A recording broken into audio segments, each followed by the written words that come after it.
It's the end of March, which can only mean one thing. What is that thing? It's the neither here nor there quarterly roundup of albums I didn't get the chance to review in full, but that you should listen to anyway.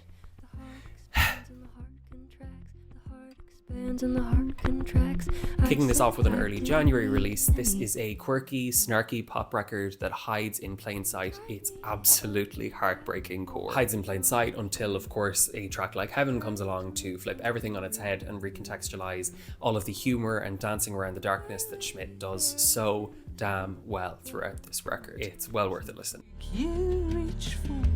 I hugely regret not giving this one a full review when it first came out because it has turned into one of my favourites of the year to date. You and I Are Earth is a collection of love-struck bucolic folk songs from British-born, Irish resident Anna B. Savage. She manages to capture in tandem the spiritual starkness of our West Coast and the intimate tenderness of settling into love. Savage's lyrics are so direct and her music is so lush and clear-eyed that it is completely impossible not to be drawn in.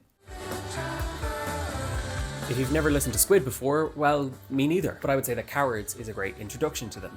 It is an eerie, mocking post-punk record, all sharp angles and shadows. Everything lead vocalist Ollie Judge says or sings sounds like a snarl, even when it's just scene setting like the start of Blood on the Boulders. Meanwhile, the music frequently dissipates into these deconstructed, vaporous passages that weirdly remind me of discombobulated vintage game show theme tunes.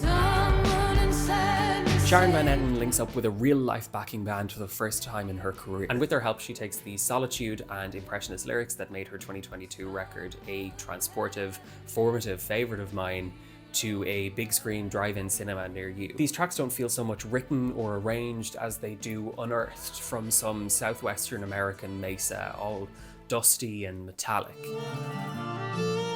Keela fiddler and dulcimer player Dee Armstrong released her solo debut at the end of February, and I only discovered it in the last week or so. Boy, was I missing out. If you're looking for an album to scratch a trad itch, Jackson and His Daughter might be the one to do it, with its earthy, muscular instrumental tunes that flow seamlessly into one another. It's a record that deserves your full attention.